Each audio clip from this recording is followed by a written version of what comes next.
A paz do Senhor, novamente, um bom dia para todos os irmãos e ouvintes da palavra do Senhor. Graças a Deus por esta oportunidade de estar falando das coisas do Senhor. Vamos falar nessa oportunidade, o rei reserva um lugar à sua mesa. Sabemos que espiritualmente temos uma mesa diária, um banquete contínuo, conforme diz Provérbio 15:15. O homem de coração alegre tem um banquete contínuo e futuramente estaremos sentados nas bodas do Cordeiro. Mas nós queremos falar uma passagem histórica da Bíblia, no livro de 2 Samuel, segundo livro do profeta Samuel, que fala muito da vida de Davi, do seu reinado, do seu pecado de adultério, capítulo 11. Mas vamos ler 2 Samuel, no capítulo 9. A bondade de Davi para com o filho de Jonatas. 2 Samuel, capítulo 9. A bondade de Davi para com o filho de Jonatas. E disse Davi: há alguém que ficasse da casa de Saul, para que lhe faça bem por amor de Jonatas? E havia um servo na casa de Saul, cujo nome era Ziba. E o chamaram que viesse a Davi, e disse-lhe o rei: és tu Ziba? Ele disse: servo sou. E disse o rei Davi: não há ainda algum da casa de Saul, para que use com ele de beneficência de Deus? Então disse Ziba ao rei: ainda há um filho de Jonatas, aleijado de ambos os pés. E disse-lhe o rei Davi: onde está? E disse Ziba ao rei: eis que está em casa de Maquir, filho de Amiel, em Lodebar.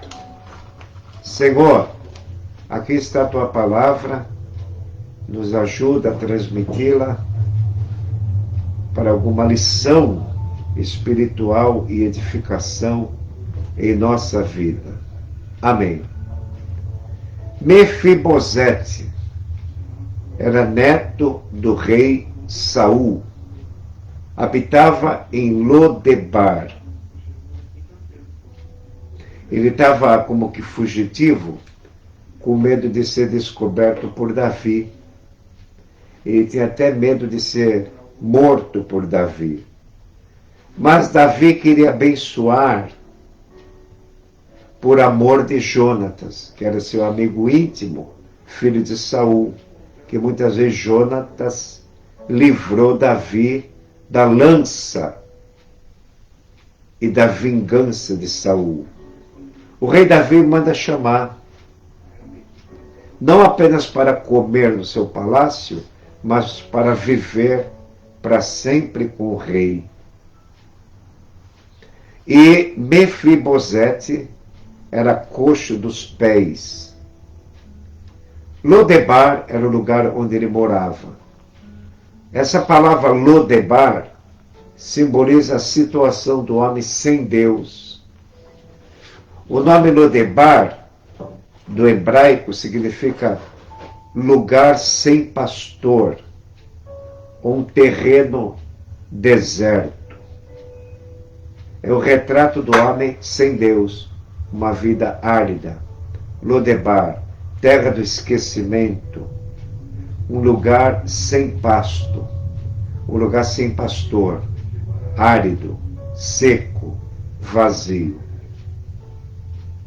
Tem até uma música nordestina, evangélica: Deus vai tirar você de Lodebar.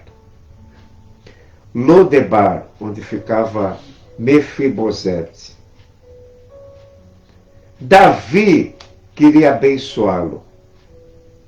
Mandou chamá-lo. Ele se apresentou diante de Davi e Davi querendo recompensá-lo para comer todos os dias no seu reino. O rei Davi tem também um simbolismo, simboliza Cristo. Como Davi teve misericórdia de Mefibosete, Cristo tem misericórdia da vida do pecador, estende-lhe a mão e convida a abandonar Lodebar. Abandonar uma vida sem pasto. Abandonar um terreno deserto. A vida do homem sem Deus é um deserto. A missão da igreja é gigantesca para espalhar o evangelho como puder, para alcançar milhões e milhões e milhões e milhões sem Deus, sem conhecimento, sem saber que Jesus salva. O Senhor tem misericórdia da vida do homem. Estende-lhe a mão. Jesus disse: vinde a mim, todos que estáis cansados. Não é cansado do trabalho, é cansado da existência, cansado da vida. O ser humano não vê perspectiva de futuro e nenhum sentido da vida. Mas Cristo estende a tua mão para salvar, através da igreja, a multiforme sabedoria de Deus. É a igreja que foi incumbida para fazer essa missão de convidar os pecadores a abandonar Lodebar. Deus anseia conduzir o homem a uma vida digna. Em primeiro lugar, perdoando seus pecados, para que ele possa ter uma morada permanente no palácio do Rei Jesus. É um lugar eterno. Jesus disse: quem ouve a minha palavra e crê no Pai que me enviou, tem vida eterna. A vida humana é passageira, mas a vida em Cristo é eterna. E o diabo, que é o pai da mentira, o enganador, e aquele que engana e abate crente. O trabalho do diabo é enganar os incrédulos e abater crente, para que tenhamos uma vida infrutífera, triste, sem fruto, sem ânimo, e o mundo perece. Milhões e milhões na terra de Lodebar, numa terra desértica e árida, um lugar sem pastor. Lá em Marcos capítulo 6, 34, diz que Jesus saiu e viu uma grande multidão, começou a ensinar muitas coisas.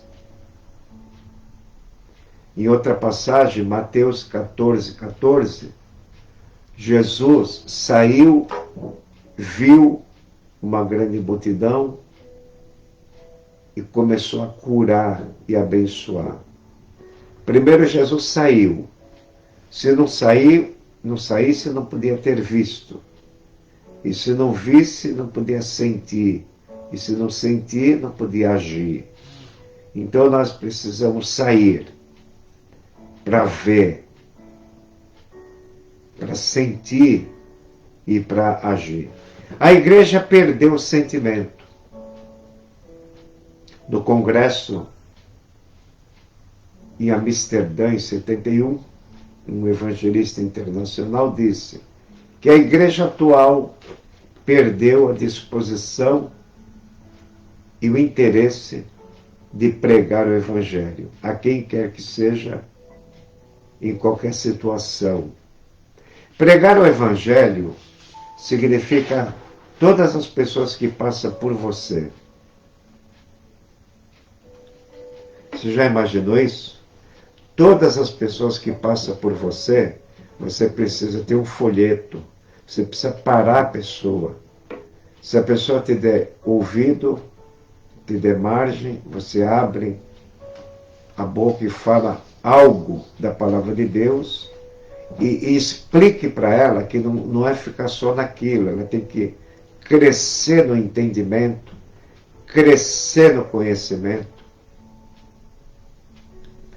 Um pastor da Assembleia de Deus, já idoso, não sei se ele já faleceu, mas ele escreveu um livro muito bom, um pequeno livro, está aqui na minha mão, Joá Caetano, Os Perdidos da Terra.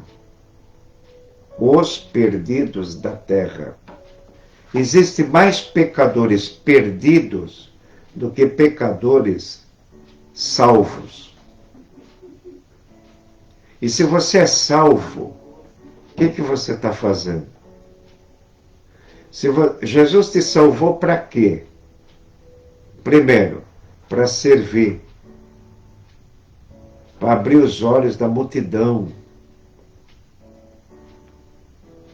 Por incrível que pareça, estamos vivendo como no tempo da morte de Josué, que se levantou uma geração que não conhecia o Senhor.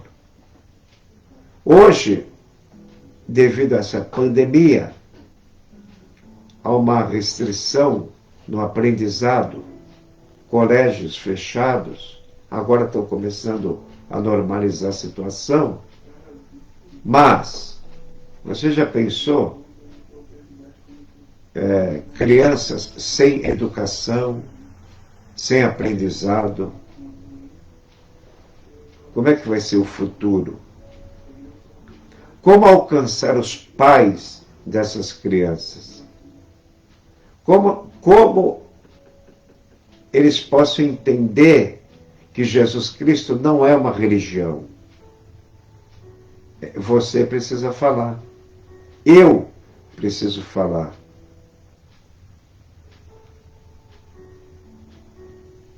Deus tem colocado o Evangelho na televisão. Quantos estão assistindo? Deus tem colocado boas músicas cristãs. Quem é que está ouvindo? Depende de você.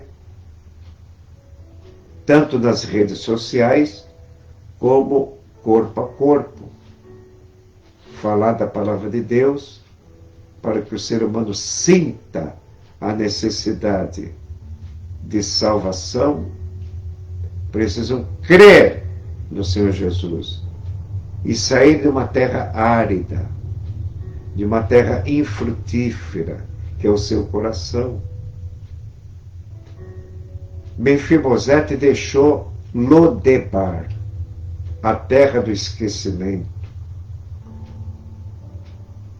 As pessoas que não pensam em Deus e nem no seu caminho são pessoas que se sentem solitárias, se sentem esquecidas, abandonadas.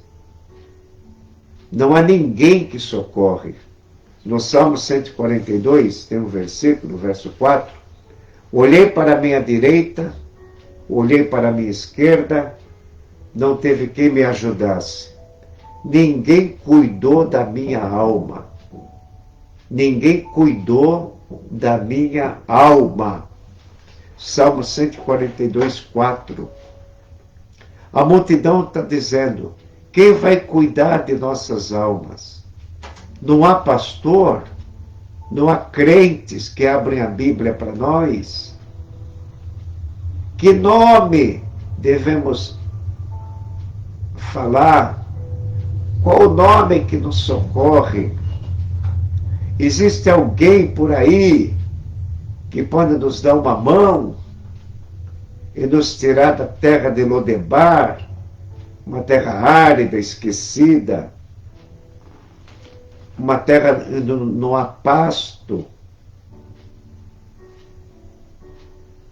Às vezes, o pecado torna a pessoa insensível.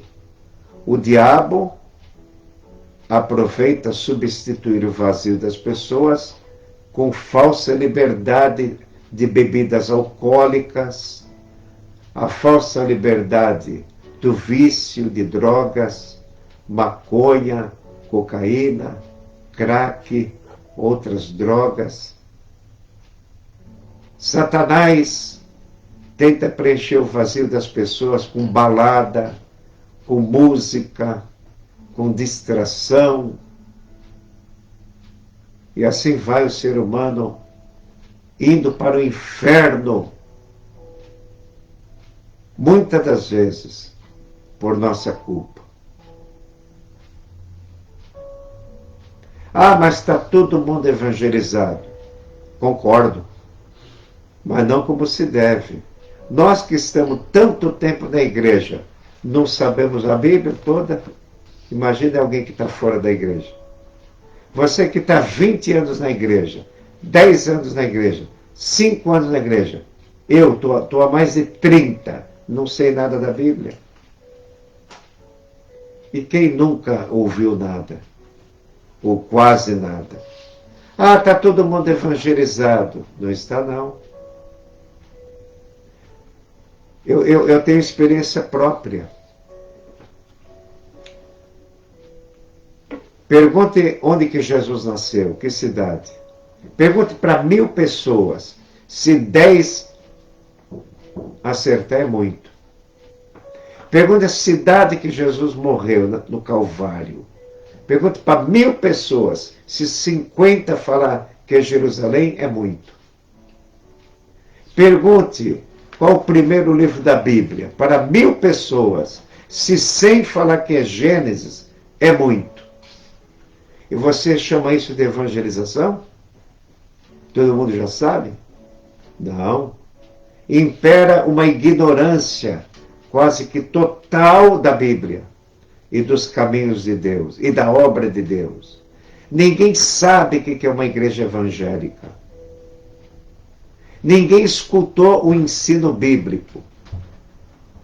De 1000 pessoas, você não tira 200 que escutou um estudo bíblico. As pessoas estão totalmente alienadas de tudo que seja espiritual. Eu não estou exagerando. Eu estou falando uma coisa correta e certa. Muitos ainda estão em Lodebar, um deserto árido, seco, sem vegetação, sem vida, sem conhecimento, sem esperança de sair dali.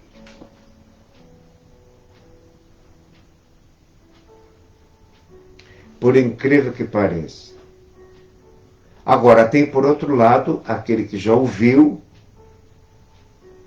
e permitiu o desvio. Teve um certo crescimento, permaneceu algum tempo na casa de Deus e, por não vigiar, não ter cuidado espiritual, saiu. São aqueles que conhecem a verdade e se rebelaram contra a verdade, foram enfraquecendo e permitiram que os vícios tomassem conta da sua vida. Esses a Bíblia chama de rebeldes. No livro de Jeremias, você pode ver o profeta Jeremias, Deus escolheu para pregar para os rebeldes, como também o profeta Oséias. São profetas que pregaram para os desviados da casa do Senhor. Jeremias e Oséias. Mas eu, na minha ótica, no meu entendimento, acredito que existe mais ignorantes do que rebeldes.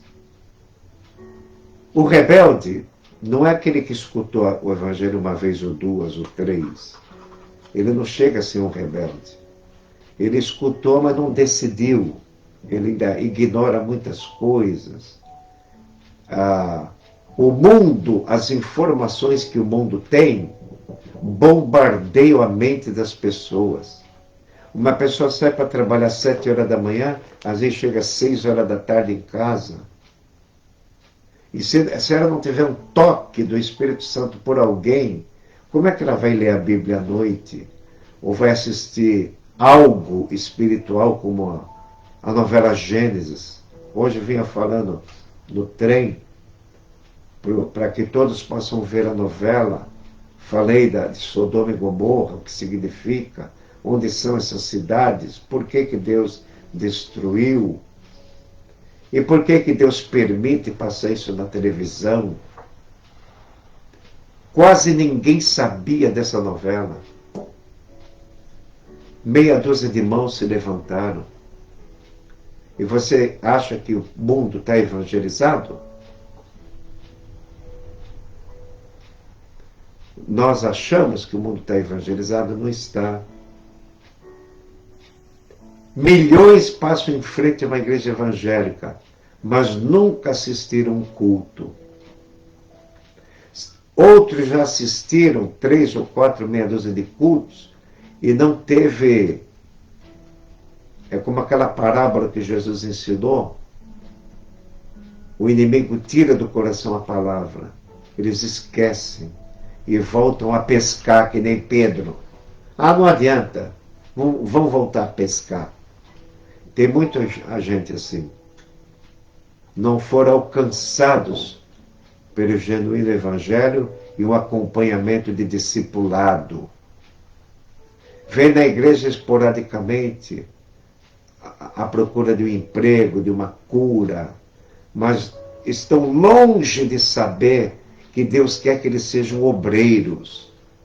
Deus quer que eles participem da salvação, participem, se envolvam em trabalhos de espalhar o Evangelho. Está muito longe da cabeça das pessoas crentes, isso. Está muito longe. As pessoas vêm para a igreja com segundos interesses. Mas não faça isso, irmão. Não venha para o culto com segundos interesses. Não venha para o culto para tocar num conjunto. Não. Não venha para o culto para pregar, para ensinar, não. Não venha para o culto de qualquer jeito. Venha para adorar o Senhor. Para adorar. Não importa se você vai cantar, se vai ensinar. Você está na casa de Deus para aprender, para se edificar a si mesmo e o próximo.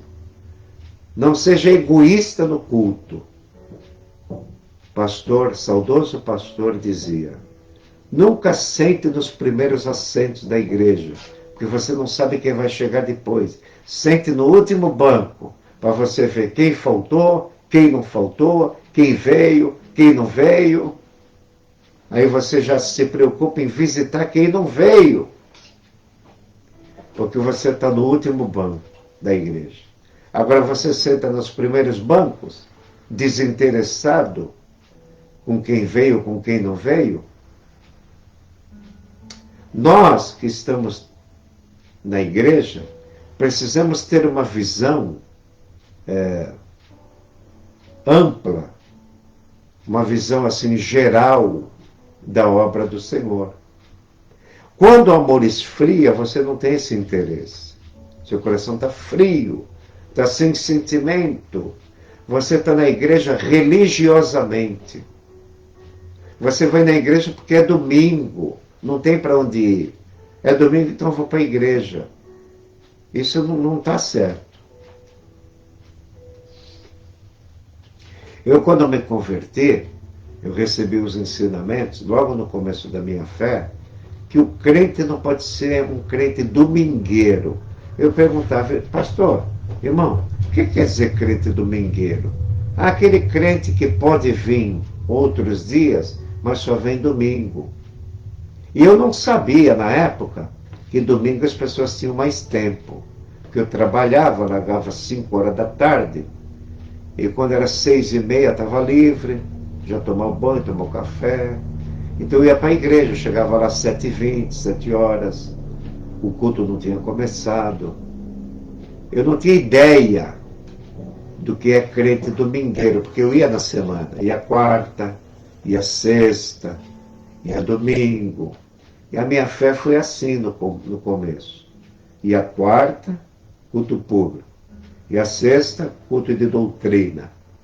E já comecei a observar que na doutrina tinha pouca gente. Sexta. Quarta tinha mais pessoas. Domingo enchia. É banda, é coral. Enchia domingo. Mas na quarta e sexta vinha poucas pessoas. Depois que eu fui descobrir e entender, depois que eu comecei a estudar a palavra de Deus, pude entender que há razões de a pessoa ser domingueiro. Há certas razões. Tem pessoas que só pode ser domingueiro. Ela não tem tempo na semana. Concordo, Deus conhece todas as coisas. Eu trabalhei numa certa empresa, quando eu fazia o seminário, todos se formaram com 4 anos. Eu tive que fazer mais um ano, porque trabalhava de turno. E o emprego não deixava estudar no seminário, só ia para a igreja sábado e domingo.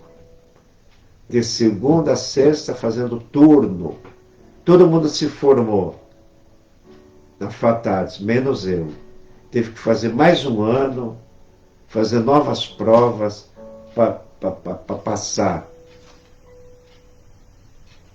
Então é assim, as impossibilidades.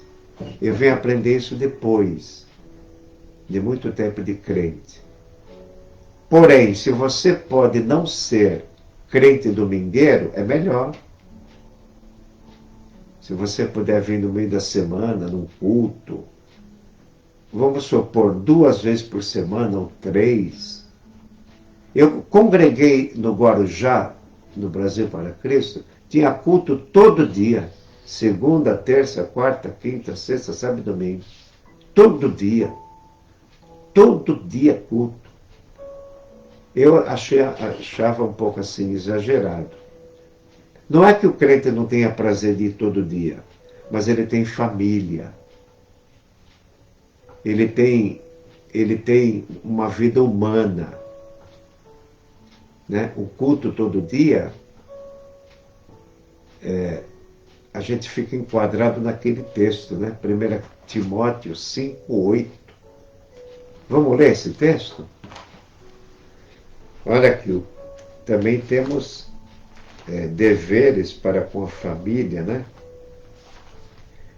Há muitos obreiros que estragaram a família por causa disso aqui que eu vou ler, né? 1 Timóteo, no capítulo 5, versículo 8.